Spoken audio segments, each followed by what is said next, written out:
Pada video sebelumnya, kita sudah melewati SWOT Plus Editor, menjalankan modelnya, menampilkan hasilnya tanpa membuat banyak perubahan pada modelnya. Namun, biasanya kita ingin mengubah pilihan-pilihan yang spesifik berdasarkan studi kasus yang ada. Nah, video ini menitik beratkan pada perubahan-perubahan penting yang dapat kita lakukan di SWOT Plus Editor. Nah, caranya, kita klik Edit Input and Run SWOT.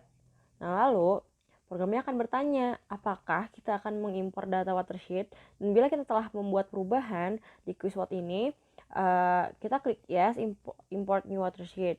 Nah, bila tidak, kita klik no, continue to editor. Nah, karena kita belum membuat perubahan, nah jadi kita klik no, continue to editor. Nah, lalu kita ke bagian edit SWOT plus input. Nah, kita ke bagian yang bahasin, lalu klik codes. Nah, kita akan menemukan kotak tabel nih. Yang banyak. Di sini ada judulnya Potential ATM Method Code. Di sini tuh ada banyak metode. Kita klik aja.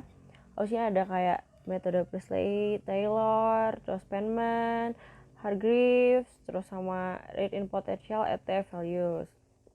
Nah, kalau di sini sekarang kita akan memilih opsi yang ini, yang Penman Montage. Nah, lalu ada perubahan penting lain mengenai water routing atau rute air.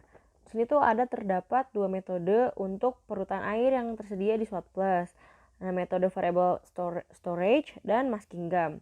Nah, untuk kali ini kita akan menggunakan metode masking gum. Parameter perutan lain seperti mannings dan konsentrasi waktu untuk tiap channel dapat ditemukan di bagian hidrologi dan sedimen. Kita cari ke bagian connection. Lalu kita klik channels dan klik hidrologi and sediments. Nah, di sini kita dapat melihat semua parameter yang dapat kita ubah untuk tiap channel. Salah satu perubahan yang paling penting di SWOT Plus itu berkaitan dengan bagaimana land use management sudah dibentuk. Setiap HRU yang ada diberi land use manajemennya sendiri. Kita klik HRU, lalu kita klik properties. Nah, sini kita bisa lihat ada soils, ada land use, ada soil plan, dan lain-lain. Nah, untuk land use ini, kita bisa melihat lebih spesifik lagi di land use management.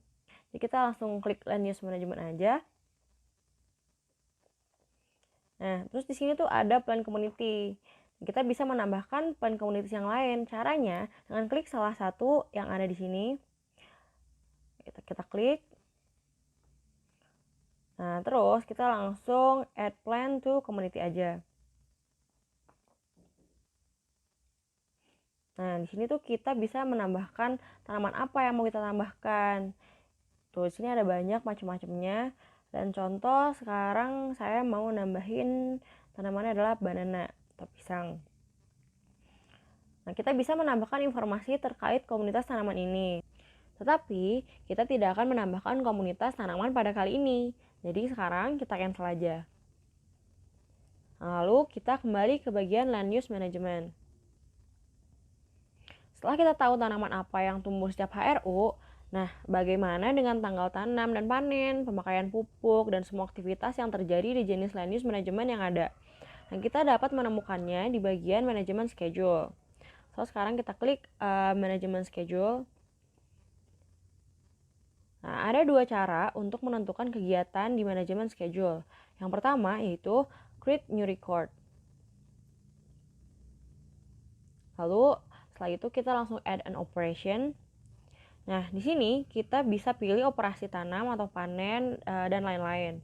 Nah, untuk kali ini kita pilih yang planting. Nah, di sini kita tinggal masukin year of rotation-nya, lalu bulan, hari, dan juga kita harus menulis nama tanamannya di sini.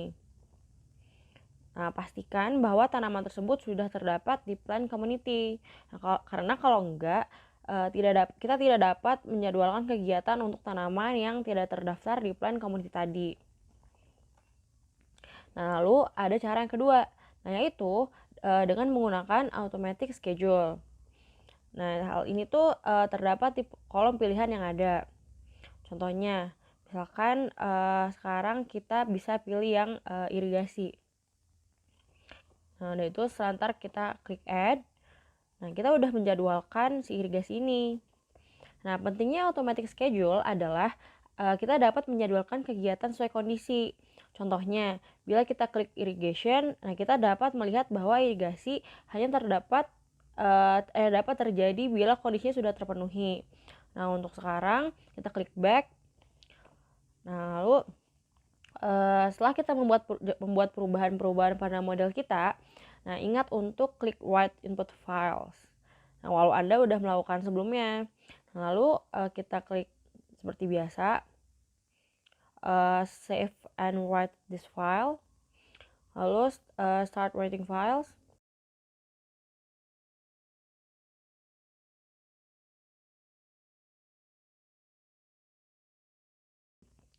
Nah, setelah selesai, kita klik run the models, lalu klik run SWOT plus.